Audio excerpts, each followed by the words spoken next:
आज मैंने golden dancer finally चुरा ही ली। आई नो इसकी वजह से लकीरा मेरा जान का दुश्मन बन चुका है।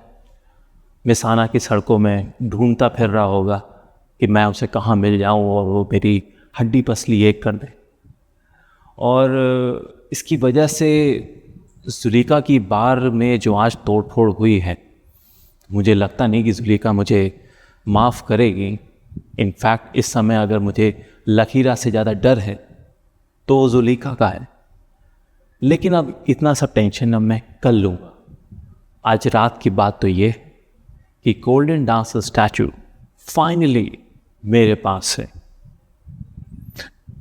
हम लोग ने गोल्डन डांसर की फ़ोटोज़ कितनी बार देखी होंगी।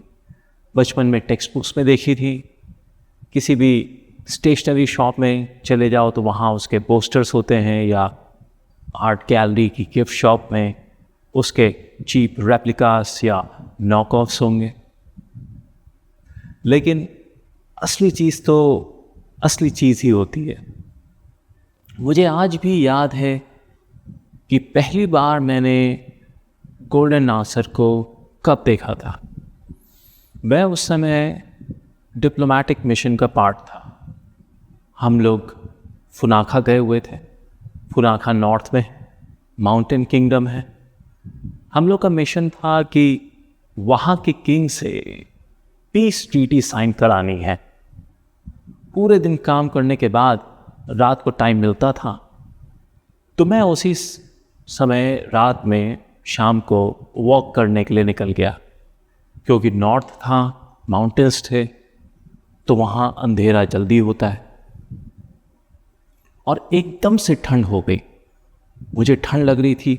सामने देखा फुनाखा का नेशनल म्यूज़ियम था और वहाँ पर कोई लेट नाइट एग्जीबिशन हो रही थी। मुझे ठंड लग रही थी तो मैं उस म्यूज़ियम के अंदर चला गया थोड़ी देर ठंड से बचने के लिए। सामने देखा तो पता चला कि लोन पे उस म्यूज़ियम में डांसर आई हुई है। मैं उस एग्जिबिट के रूम में गया तो देखा इतनी भीड़, खूब लोग थे उस रूम में। लेकिन जब मैंने पहली बार गोल्डन डांसर को देखा तो ऐसा लगा कि बाकी सारे लोग बैकग्राउंड में फेड हो गए। सिर्फ मैं था और वो स्टैचू थे। मुझे पता नहीं कि उसमें ऐसी क्या बात थी, कैसे आर्टिस्ट ने उसमें बनाया था। थी ऐसी कोई 7-8 इंच की मूर्ति होगी, लेकिन उसके अंदर एक ऐसी बात छुपी हुई थी कि जो एक बार देख लेता था वो फिर उसे भूल नहीं पाता था। और मैंने उसी समय प्लान बनाया कि चाहे जो भी हो ये मेरे कलेक्शन में होनी चाहिए। हम लोग हफ्ते भर के लिए फुनाखा में थे। मैंने सोचा जाने के पहले मैं इसे अपने साथ ही लेते हुए जाऊंगा। मैं कई म्यूज़ियम्स गया हूँ, कई म्यूज़ियम्स की सिक्योरिटी देखी है, बट जितनी सिक्योरिटी उस म्यूज़ियम में थी मैंने कहीं और नहीं देखी। लेकिन मैंने कहा कोई बात नहीं, प्लान बनाते हैं। पूरा प्लान बन गया, कैसे चुरानी है, किस दिन स्ट्राइक करना है। लेकिन मेरे जाने के एक रात पहले ही किसी और ने स्टैचू गायब कर ली। मुझे इतना गुस्सा आया, ऐसा लगा कि मेरी स्टैचू किसी ने चुरा ली। पूरे वर्ल्ड में उस समय न्यूज़ फैल गई।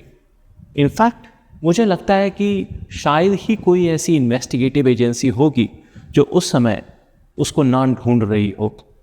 यहाँ तक कि मैंने भी आर्ट वर्ल्ड के ब्लैक मार्केट में पूरा पता लगाने की कोशिश की, लेकिन ऐसा लगा कि कहाँ धरती निकल गई, आसमान निकल गया। एक सुराग नहीं, पता नहीं कहाँ गई, किसने चुराई। अभी कुछ साल पुरानी बात है। अब जब कोई क्लू ही नहीं था तो मैं धीरे धीरे भूल गया उसके बारे में। लेकिन पिछले हफ्ते मुझे पता चला कि वो स्टैचू मिसाना आ चुकी है। गोल्डन डांसर मेरे शहर में आ चुकी है, और आई भी तो किसके हाथ में आई? लखीरा के हाथ में आई। लखीरा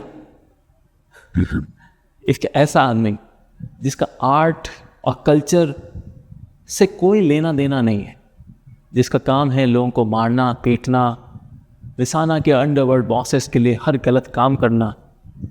जब कोई काम किसी अंडरवर्ल्ड बॉस के आदमी भी करने से मना कर देते हैं तो लखीरा को याद किया जाता है, और ऐसे आदमी के हाथ में गोल्डन डांसर है।